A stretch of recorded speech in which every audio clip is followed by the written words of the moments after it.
Welcome back to my channel. Indian economy chapter 5 जो continue करना है और आज उसे हम खत्म भी कर लेंगे। हो सकता है थोड़ा सा लंबा हो जाए, लेकिन हाँ प्लीज सब्सक्राइब जरूर करना मेरे चैनल को, बेल आइकन जरूर दबाना अगर आपको ये वीडियो पसंद आया है तो। जो बोर्ड पे है ये आप समझ लो, इन शॉर्ट मैंने थोड़े से नोट्स बनाए, लास्ट का पार्ट है, कोई बात नहीं, वो मैं ओरल आपको एक्सप्लेन कर दूंगी, ठीक है। एंड अगर आपको ये समझ में आया है तो भी कमेंट करना, नहीं समझ में आता है तो भी कमेंट करके जरूर बताना। So let us continue. सबसे पहला था हमारा डायरेक्शन ऑफ फॉरेन ट्रेड। आप इसका स्क्रीनशॉट ले सकते हो, दैट इज व्हाई मैं साइड हो गई हूँ ताकि आप समझ सको इसको। डायरेक्शन ऑफ फॉरेन ट्रेड क्या था, शुरुआत का मैं आपको पहले ही वीडियो में बता चुकी हूँ। जो कंपोजिशन था हमारा फॉरेन ट्रेड का कि ज्यादातर हमारा सारा कुछ जो था at the time of independence सिर्फ ब्रिटेन ही जाता था, और वो भी रॉ मटेरियल्स के फॉर्म में, and we were not capable of producing the finish goods at that time, ठीक है। उसके बाद क्या हुआ, डायरेक्शन क्या था। जो ट्रेडिंग पार्टनर्स थे पहले, आपको पता है 1951 तक तो बहुत बुरा हाल था इंडिया में। जो डायरेक्शन ऑफ फॉरेन ट्रेड था उसमें काफी सब्सटेंशियल चेंज आया है तब से अब तक में, ठीक है। जो हमारे ट्रेडिंग पार्टनर्स थे वो टाइम के साथ साथ काफी एक्सपैंड किए हैं, और ये हमारा जो इंटरनेशनल मार्केट पे जो फुटहोल्ड है वो काफी ज्यादा स्ट्रॉन्ग हो पाया है, ठीक है। सेकेंड थिंग है 1951 में अगर हम देखें तो हमारे ट्रेडिंग पार्टनर सिर्फ यूएसए और यूके थे, एंड एट प्रेजेंट अगर हम देखें तो UAE, China, USA, Switzerland, Australia, Iran, Hong Kong, Korea, Indonesia, UK, Japan, Belgium, इतने सारे लोगों के साथ में हमारे they all are our trading partners. इन सबके साथ में हमारे इंपोर्ट एक्सपोर्ट चलते रहते हैं। 2007-2008 तक यूएसए जो था हमारा लीडिंग ट्रेडिंग पार्टनर था, लेकिन करेंटली यूएई और चाइना ये दो हमारे मेन करंट लीडिंग पार्टनर्स हैं। यूएई का अगर आप परसेंटेज, यूएसए का जो शेयर है हमारा ट्रेडिंग के अंदर में वो है 15.9% का, और यूएई का है 9.1% का, ठीक है। मतलब उस समय जो हमारे शेयर्स हैं इसके वो ये है। एंड चाइना फर्स्ट पोजीशन हमारे इंपोर्ट्स में ऑक्यूपाई कर रहा था जो कि है 13.7%, USA 6.9 and Saudi Arabia 5.6% which you can see over here. And उसके बाद में अगर आप देखो तो जैसा मैंने आपसे कहा कि यूएसए 15.9% एक्सपोर्ट्स, मतलब इंपोर्ट हमारे जो एक्सपोर्ट्स में सबसे ज्यादा यूएसए का था 15.9% 2018-19 में, और यूएई का उस समय था 9.1% का। उसी तरह से चाइना का था 5.1% का शेयर था। ये सब 2018 और 19 के हैं। उसके बाद सऊदी अरेबिया जो है वो हमारा सिग्निफिकेंट ट्रेडिंग पार्टनर की तरह सामने आया है। करीब 4% शेयर जो है इंडिया के फॉरेन ट्रेड का बिटवीन 2010-11 से 18-19 तक वो सऊदी अरेबिया के साथ में 4% का। और ग्लोबलाइजेशन के लिए फ्री ट्रेड जो है काफी ज्यादा प्रमोट किया जा रहा है in the wake of globalisation. Chinese goods जो है काफी इंडियन मार्केट्स को डोमिनेट कर रहे हैं, इंडियन गुड्स से ज्यादा डोमिनेट कर रहे हैं in the Chinese market, okay, much more than the Indian goods. जो कि इंडियन गुड्स अगर जैसे उनके गुड्स हमारे यहाँ पे तो हमारे गुड्स भी उनके यहाँ होने चाहिए, लेकिन ऐसा नहीं है। कंसिक्वेंटली जो हमारे एक्सपोर्ट्स हैं चाइना से वो काफी राइज कर गए हैं हमारे एक्सपोर्ट्स टू चाइना के कंपैरिजन में। एक्सपोर्ट्स फ्रॉम चाइना जो है वो ज्यादा है, एक्सपोर्ट्स टू चाइना जो है वो काफी कम है।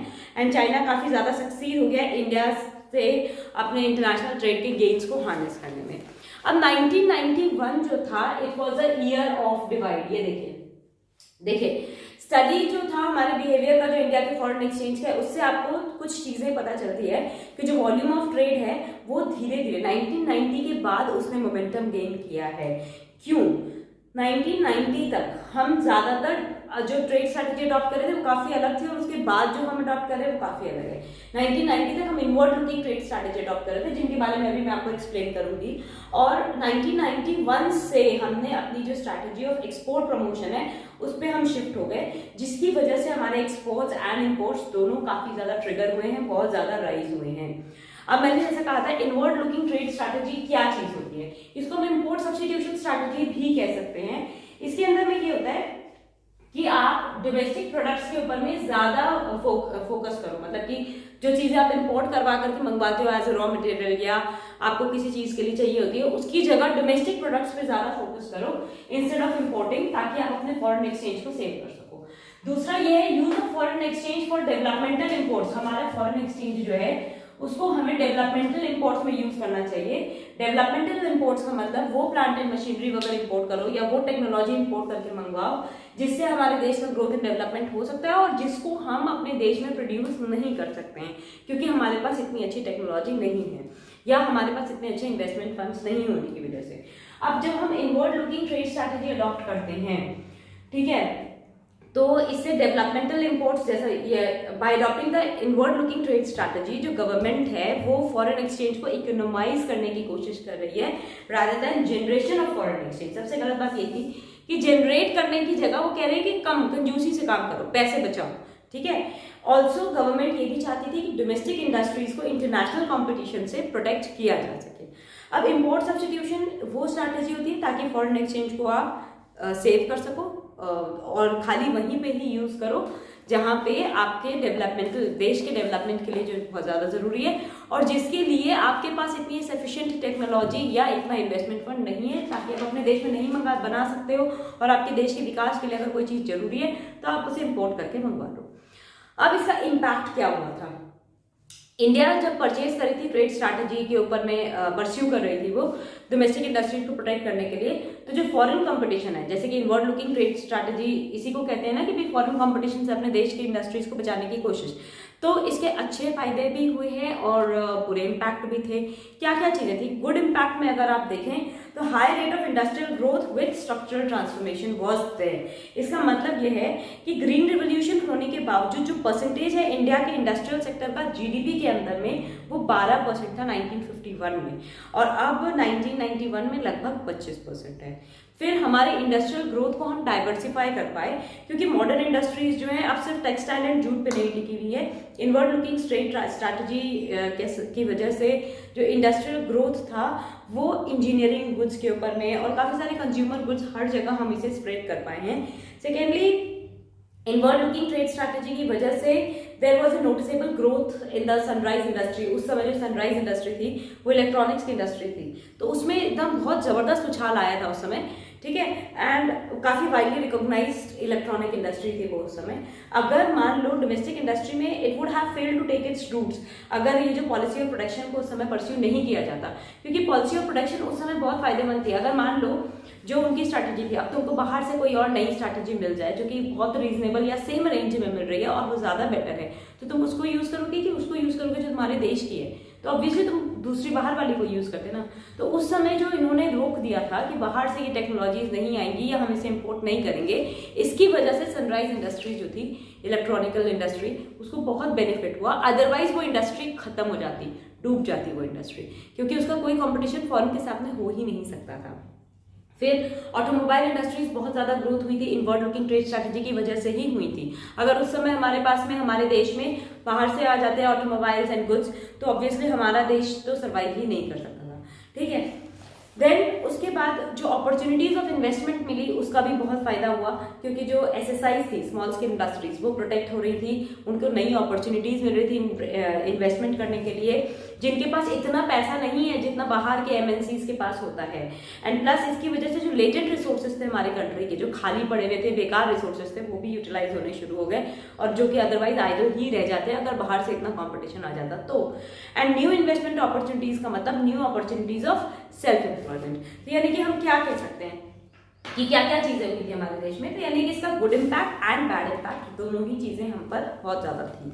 नेक्स्ट है बैड इम्पैक्ट। अगर हम देखें तो बैड इम्पैक्ट में क्या क्या चीजें हुई थी?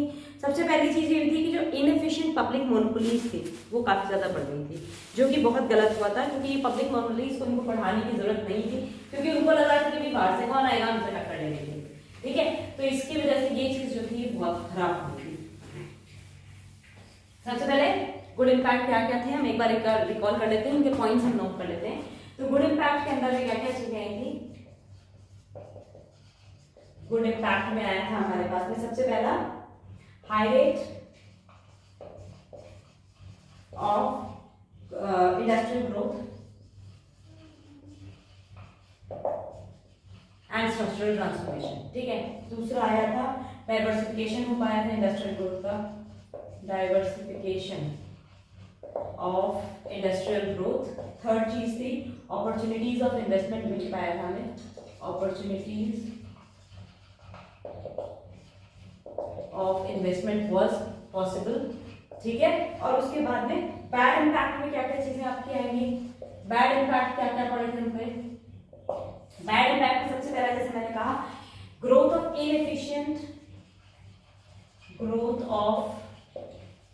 Inefficient public monopolies,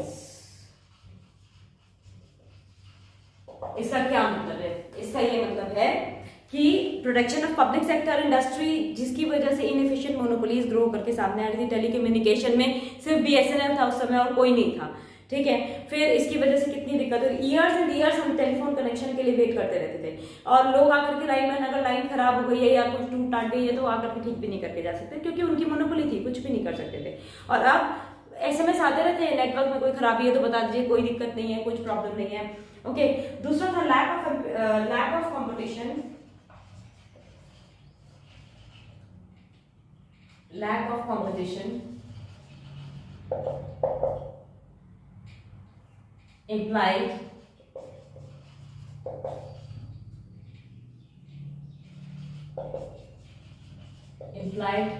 lack of modernization। अच्छा, आप खुद सोचो, अगर तुम्हारे ऊपर कोई कंपटीशन ना हो और तुम अकेले बच्चे हो, तुम्ही को टॉप करना है, तो कोई फर्क पड़ेगा? तुम पढ़ोगे भी? ऑब्वियसली नहीं। वही चीज हमारे साथ थी, बाहर से कोई कंपटीशन देने वाला था ही नहीं, तो मैं क्यों दिमाग लगाऊंगी इतना ज्यादा।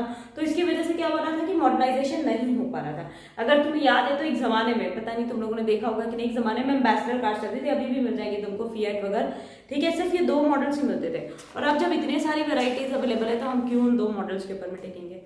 देन नेक्स्ट था indiscriminate spread of public sector enterprises.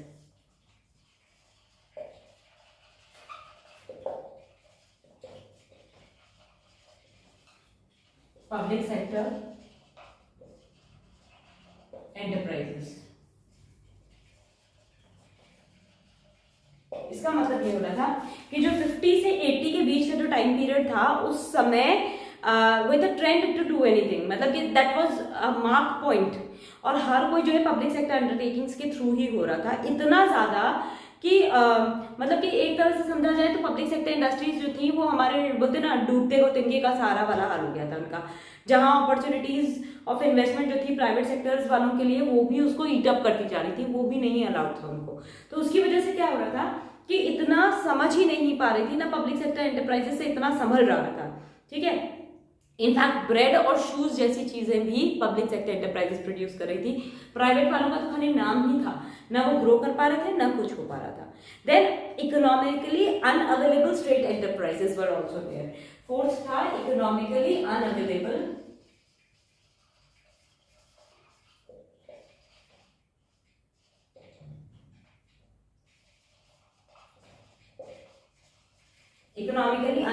State enterprises. इनका मतलब ये होता है कि इस समय हो ये रहा था कि कोई भी प्राइवेट सेक्टर एंटरप्राइज जो है अल्टीमेटली शट डाउन हो जा रही थी, क्योंकि उनके पास में कोई ऑप्शन था ही नहीं, तो वो क्या करेंगे, ठीक है। इकोनॉमिकली अनअवेलेबल यूनिट की तरह वो शट डाउन हो रही थी। लेकिन पब्लिक सेक्टर एंटरप्राइजेस जो थी, पॉलिटिकल कंपल्शन था, अगर वो लॉसेस में भी जा रही हैं तो उनको चलाते रहो, कोई बात नहीं तो इतने लोग बेरोजगार हो जाएंगे, इतना कहाँ से होएगा, कैसे होएगा। तो इसकी वजह से वो लॉसेस में भी चलती जा रही थी। तो नुकसान कौन बेयर कर रहा था? हमारी सरकार बेयर कर रही थी। तो गवर्नमेंट के पास पैसे कहाँ से आएंगे? हमारे थ्रू आएंगे। तो ये बहुत ज्यादा प्रॉब्लम हो रही थी। ग्रेजुअली जब गवर्नमेंट ने रियलाइज किया इस चीज को कि इसके बैड इम्पैक्ट बहुत ज्यादा असर कर रहे हैं हमारे देश की इकोनॉमी को, उसके बाद 1991 में वो जो चेंज आया था न्यू इकोनॉमिक पॉलिसी के फॉर्म में, जिसमें लिबरलाइजेशन, प्राइवेटाइजेशन एंड ग्लोबलाइजेशन आया था, वो शुरू हो पाया। तो will continue with this thing in our next video, जो इकोनॉमिक रिफॉर्म्स हुए थे 1991 के अंदर में, ठीक है, और उसके क्या क्या फायदे हुए थे, क्या क्या चीजों में डेवलपमेंट हुआ था। And till now if you haven't subscribe my channel, please मेरे चैनल को सब्सक्राइब करिए, बेल आइकन दबाइए, ताकि जैसे ही मेरे नेक्स्ट वीडियोस अपलोड हो आपको तुरंत पता चल जाए। Okay then, goodbye for today. और हाँ, कमेंट करके जरूर बताना कि पसंद आया कि नहीं आया, और ये इन शॉर्ट नोट्स आपके लिए कितने हेल्पफुल है। Okay then, goodbye for today.